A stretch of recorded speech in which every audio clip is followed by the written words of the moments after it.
18h30 heure de Paris, 12h30 sur YouTube. Là, je dis sur YouTube. 12h heure de New York. Que le Seigneur vous bénisse. Voilà, nous sommes là, par la grâce de Dieu. Je demanderai à tous nos amis qui sont connectés, vraiment partager nos vidéos. Ça fait partie de l'évangélisation. Ceux qui ont l'habitude de partager nos vidéos, en tout cas, lorsque le ciel vous bénisse. Amen, amen, amen.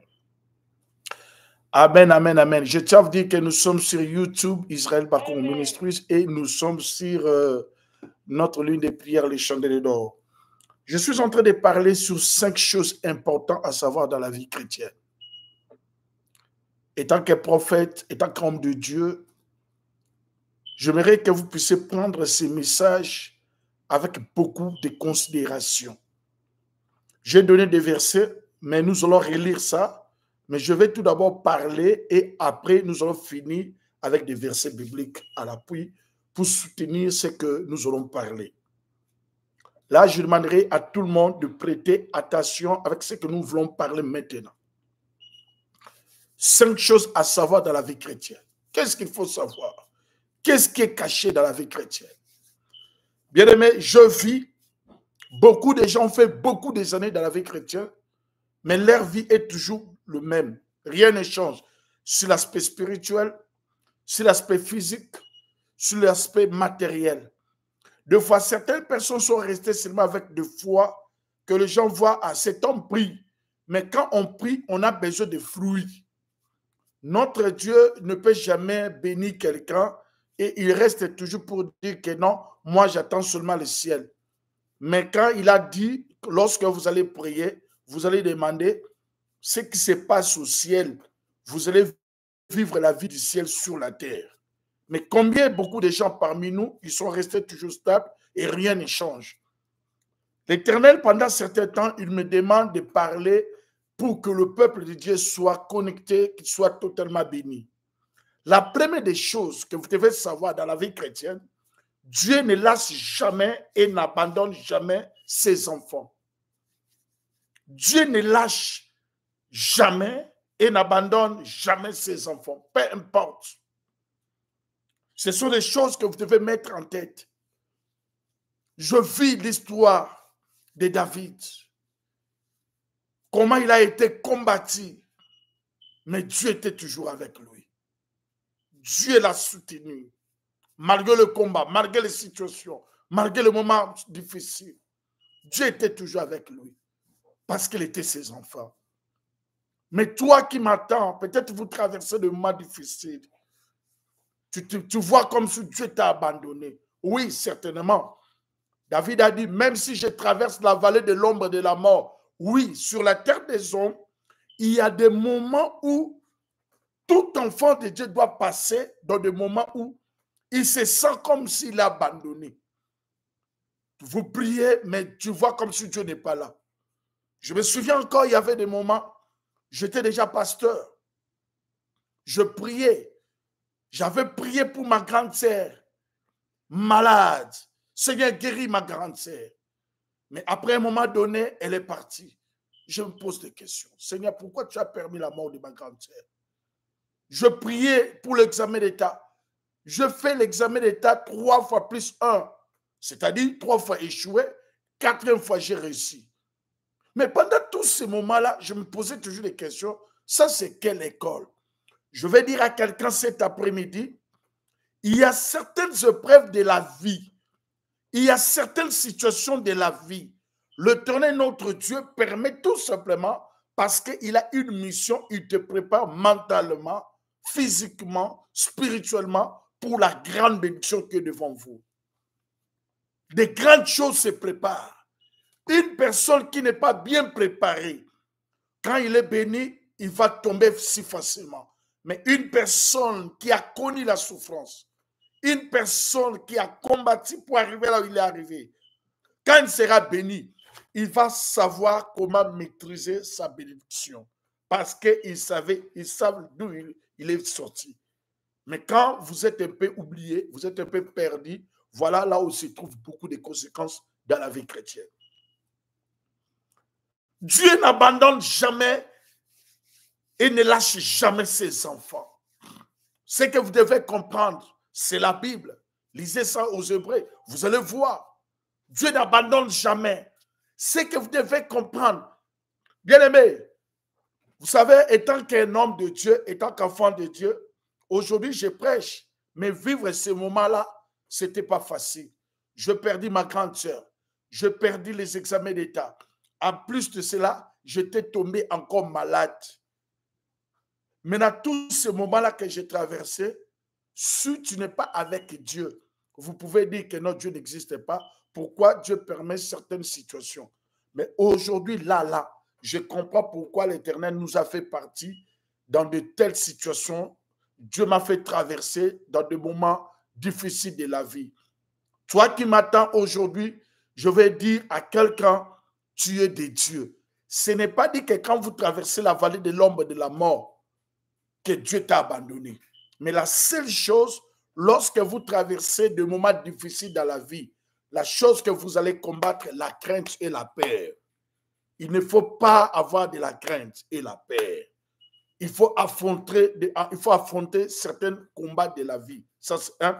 Et deuxième chose, il faut mettre ça que Dieu n'abandonne et ne lâche jamais ses enfants. Peu importe les situations, peu importe les moments difficiles. Ça, c'est la première des choses. J'ai donné Genèse chapitre 37, verset 18 à 30. Vous allez lire, nous allons relire ça. Vous allez constater que lorsque Joseph était livré, la première des choses, ses frères, ils ont dit qu'ils vont tuer Joseph. Ils ont jeté Joseph au citerne. Donc pour eux, ils pensent qu'en faisant ces choses, qu'ils vont stopper la vision, la mission, la bénédiction de Joseph. Je vais rassurer une personne cet après-midi. Ta bénédiction est ta bénédiction. Même si vous traversez des moments durs de la vie, ce que Dieu t'a donné dans la prophétie, dans la vision, même au moyen des songes, cela va s'accomplir, peu importe les combats. Les combats peuvent être là.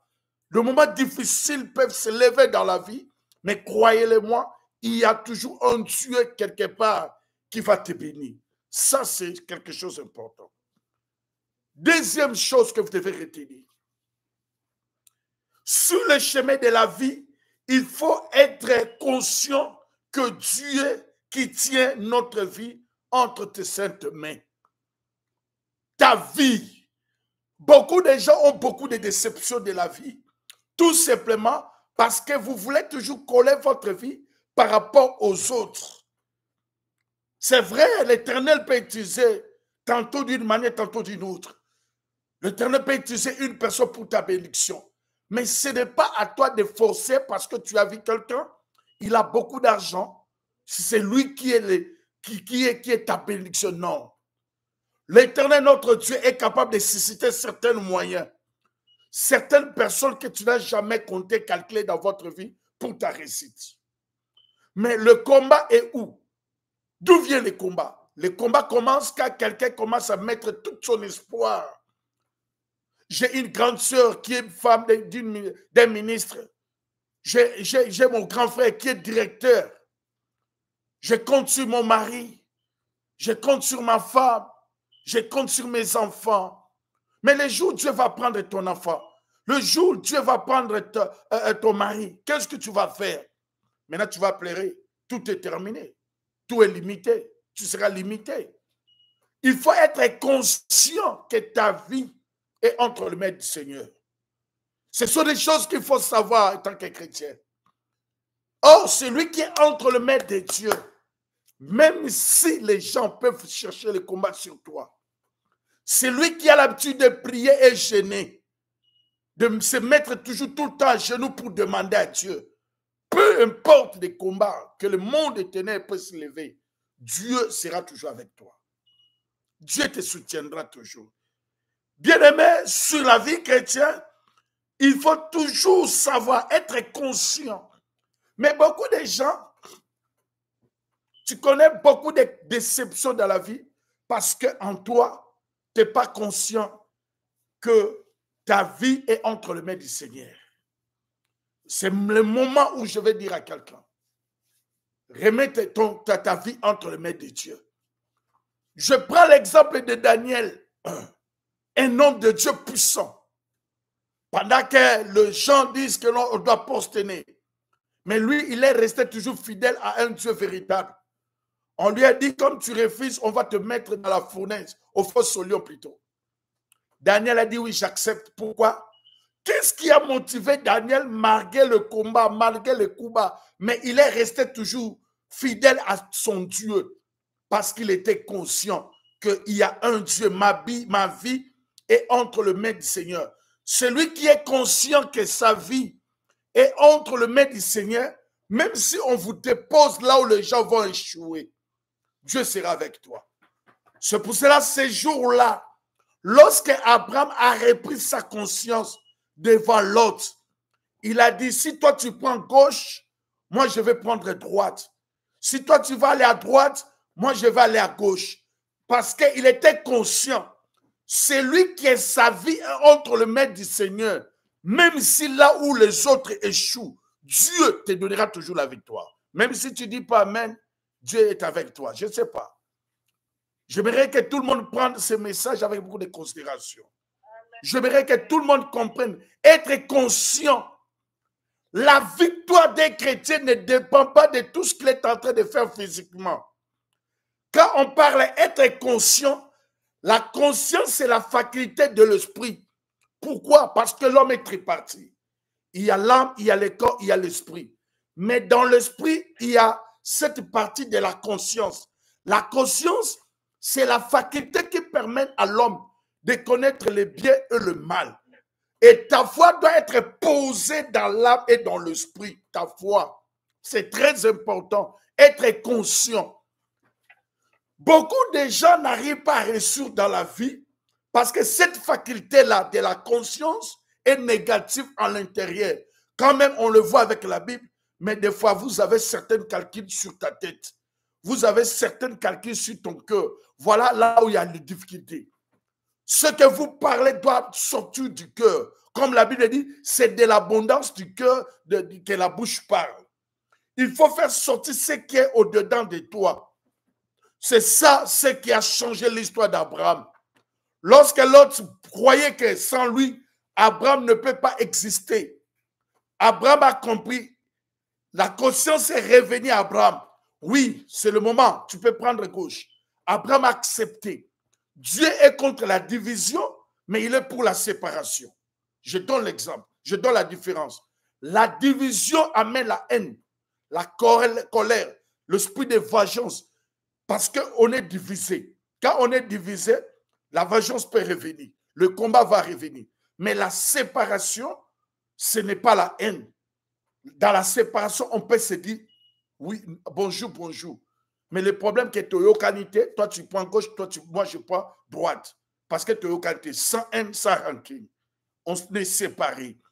Dieu, dans certaines choses dans la vie, l'Éternel peut permettre certaines séparations parce que ton étoile pour briller, il faut que tu puisses séparer avec tout ce qui vient tout autour de toi pour étouffer votre étoile.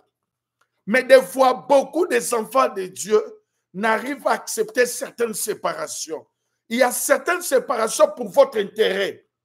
Peut-être présentement, ça peut sembler un peu difficile. Parce que séparation, surtout, ça peut donner un peu, tu commences à pleurer, pourquoi ça? Mais à la longue, vous allez comprendre et vous allez donner toujours Dieu raison. Merci Seigneur, parce que je ne savais pas.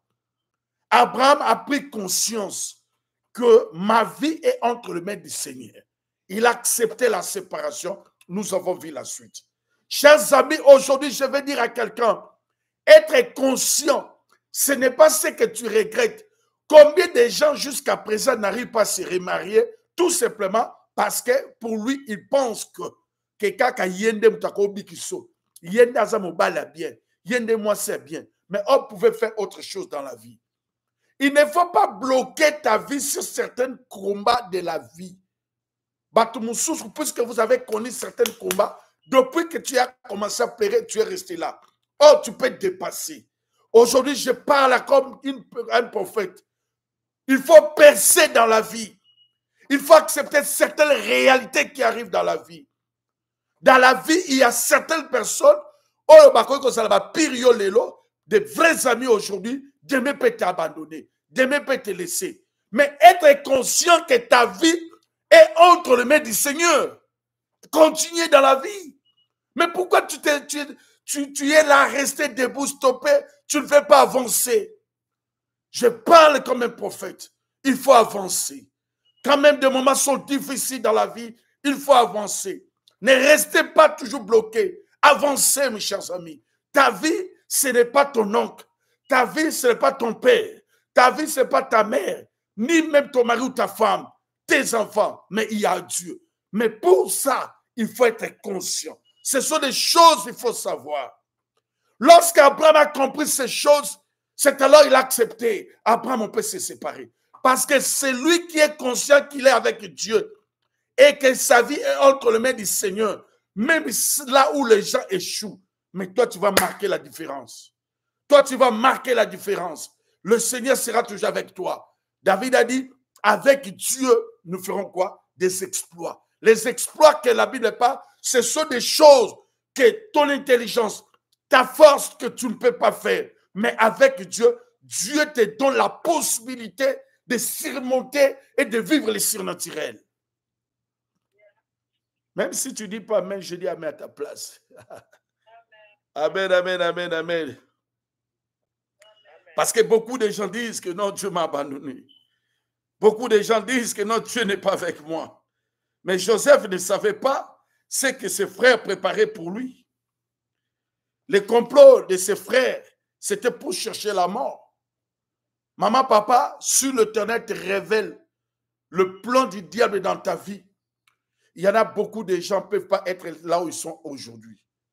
Tu as connu des combats même avant d'arriver là où tu es arrivé. Regardez votre jeunesse, regardez ta maison, regardez ta famille, regardez combien de fois tu as été opéré, combien de fois tu as connu des accidents, combien de fois tu as été hospitalisé, combien de fois des problèmes de la vie. Bien aimé, il y a certains combats dans la vie, quand tu regardes, tu commences à pleurer, tu dis, mais Seigneur, tu es où? Bien aimé, laisse-moi te dire, il ne faut jamais parler négatif sur ta vie, sinon tu vas maudire ta vie toi-même. Si tu vois que tu as parlé pour la première fois, que les gens te créent des problèmes, il faut maintenant chercher autre chose. Abraham, Joseph, vous avez vu comment ses frères, ils ont cherché sa mort. Comment ses frères, ils ont comploté sur toi.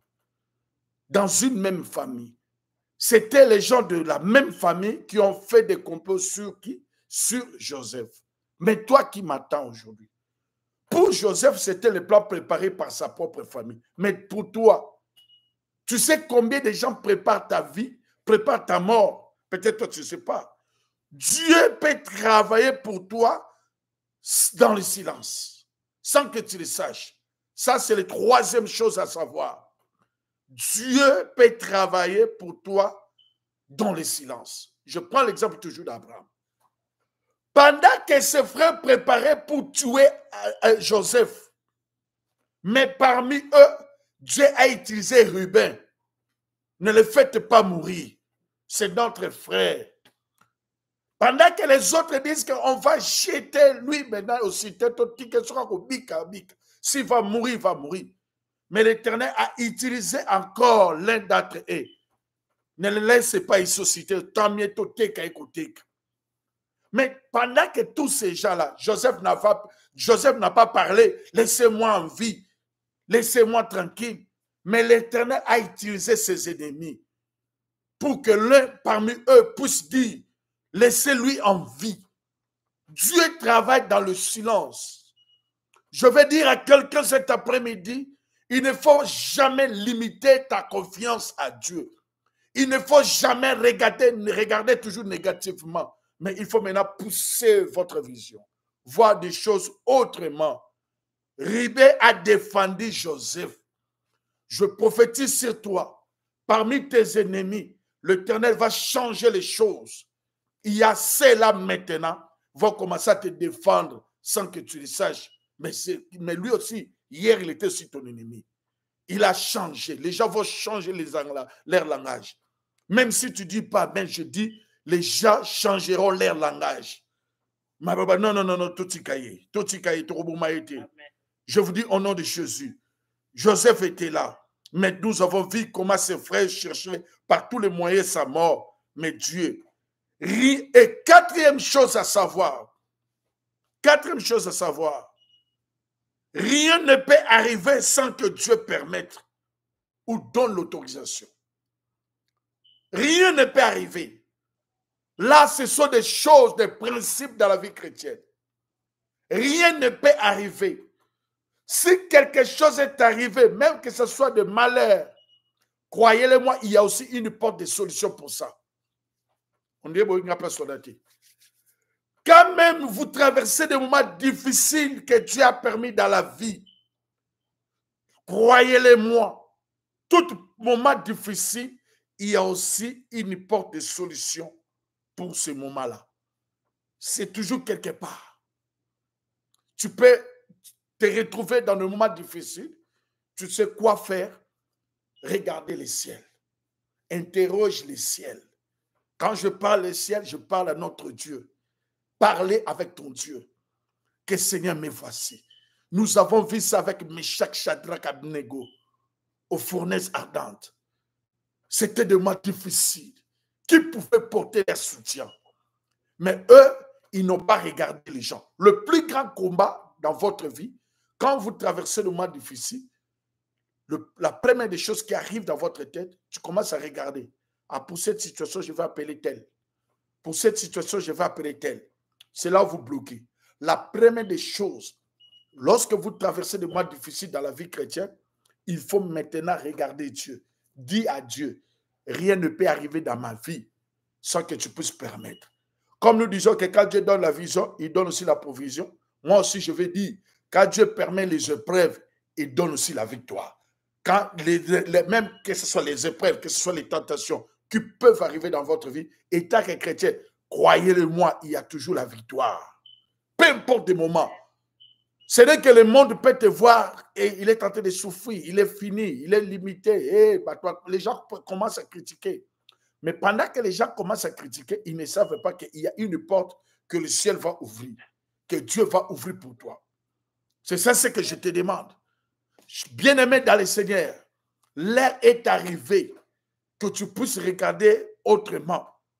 Rien ne peut arriver. Alors, comme on dit, rien ne peut arriver sans que Dieu puisse accorder, donner de la permission, comme il a permis. C'est-à-dire qu'il y a une solution. Commencez à regarder des moments difficiles comme un moment de formation. Commencez à regarder des moments de combat, c'est comme si une préparation. Ne regardez pas comme tu es maudit. La première des choses qui arrive beaucoup de chrétiens, il suffit seulement de reconnaître, de passer des moments difficiles. Tu commences à faire encore d'autres confessions. Ah, je vois comme si je n'avais pas bien demandé pardon. Je vois comme si je n'ai pas bien prié. Je vois comme si là où je prie, cet homme de Dieu ne craint pas Dieu. C'est pour ça que je ne suis pas prié. Ma soeur, si tu commences à regarder des choses comme ça, vous allez commencer à changer des églises. Vous allez commencer à changer de mentors, de pasteurs. Tout simplement parce que tu n'as pas compris. Ce que vous devez mettre dans votre tête, rien ne peut arriver. Qui dira une chose arrive, sans qu'il nous a appelé Sinzelati. Et si vous mettez ça dans votre tête, la chose arrive, croyez-le-moi, ce sont des mois difficiles, mais il y a une porte. Regardez la situation de Pierre. On a jeté Pierre, on jeta Pierre en prison. Toutes les portes étaient fermées. Qui pouvait ouvrir encore la porte? Lui-même, le roi a donné l'autorisation. Mais il y avait un Dieu au milieu de la nuit qui a envoyé son ange. L'ange est entré. Il a dit à Pierre, réveille-toi et sors. Il a fait sortir. Ta situation ne restera pas éternelle. Je prophétise sur toi. Ta souffrance ne restera pas éternelle. Le moment que vous êtes en train de vivre, de subir dans la vie, ne restera pas éternel. Il y aura aussi un moment donné où l'Éternel va ouvrir des portes, des solutions, de ta bénédiction pour que ta vie change. Il suffit seulement de croire et d'accepter.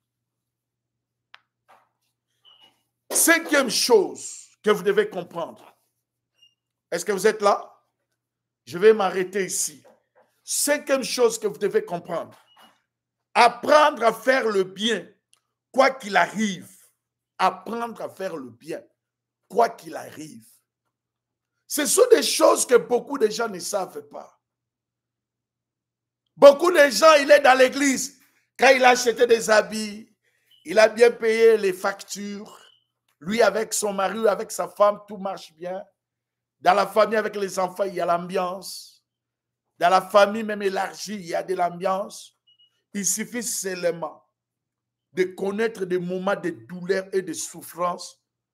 Vous allez voir combien beaucoup de gens changent leur façon de servir Dieu. Beaucoup de gens n'arrivent pas à servir Dieu comme auparavant, tout simplement parce que vous avez connu des moments difficiles dans la vie. Tu ne sais même pas comment dire même merci à Dieu. Tu sais combien de gens maintenant ne prient pas comme auparavant? Où est ton premier amour? Lorsque vous traversez des moments difficiles dans la vie, beaucoup de gens abandonnent leur foi. Beaucoup de gens ne sont plus encore dans la vie chrétienne. Quand même, ils ont la Bible. Bien aimé, la Bible, c'est bien d'avoir dans votre sac. Mais c'est que Dieu nous demande de ne pas avoir la Bible, mais avoir la parole de Dieu. La Bible, c'est le livre. Mais la parole de Dieu, lorsque la Bible est révélée en toi, c'est alors on parle de la parole de Dieu. Prends la place dans ton cœur. Mais beaucoup de gens ont resté avec la Bible. Mais je te demande de rester avec la parole de Dieu. La Bible, c'est Logos. La parole de Dieu, c'est Réma. Quand tu as la révélation de la parole de Dieu, tu seras comme cette femme de distinction. Pendant que son fils est mort, on lui pose la question, « Maman, comment ça va ?» Mais la réponse de cette dame était comment? Tout va bien. Apprendre de faire le bien, quoi qu'il arrive, même dans des moments difficiles. Moi, je vis beaucoup de gens. Ah, je ne vais plus encore continuer à prier à cause du pasteur Israël. Je ne vais pas aller encore dans cette ligne de prière à cause de ça. Non, non, non. Quoi qu'il arrive, je parle à toi qui es là. Il y a des moments difficiles qui arrivent. Mais toi, tenez comme un bon combat. Il a dit à Timothée, Timothée, mon fils, d'après les prophéties, fais précisément à ton sujet. Tu dois faire un bon combat. Un bon combat, un bon combattant, même si le cœur est difficile. Même la tête de l'adversaire, soit comme David. David n'a pas tenu compte de l'auteur ou de la grandeur de Goliath, mais il était sûr avec Dieu. Quoi qu'il arrive, combien beaucoup de gens ne prient pas comme auparavant? Combien de gens ne sont plus encore actifs avec les choses de Dieu comme auparavant? Combien de gens ne sont plus encore cet amour-là? Bolingo tozalaka nango. Yako sale lanzam. Je regarde très bien l'histoire de Joseph. Même ses frères, nulle part dans la Bible, on a vu Joseph a changé. Il est resté toujours constant. Beaucoup de gens ne sont pas constants. On n'est pas constant parce que tu dis je suis constant, mais on est constant, on va constater pendant le moment des épreuves, pendant le moment de douleur, tu es toujours dans les choses de Dieu. Tu as perdu le travail, tu es toujours avec Dieu. Tu as perdu le mariage, tu es toujours avec ton Dieu. Tu as perdu les enfants, tout ce que tu peux perdre, mais ta vie chrétienne est constante, quoi qu'il arrive. Mais est-ce que toi qui m'attends, tu pries comme auparavant? Regardez ta foi. Quand tu es dans la ligne de prière, on va attendre, maman est-elle là? Papa est-elle là? Mais oh non, papa, il y a trop de problèmes. Non, 5 minutes, non, 5 minutes. Écoutez, lorsqu'on prie, je ne prie pas seulement pour des voitures ou des maisons. La première des choses, je cherche premièrement le royaume. Les royaumes, Bokonzalikolo, Komo Nangeko Mama, quand même quoi qu'il arrive.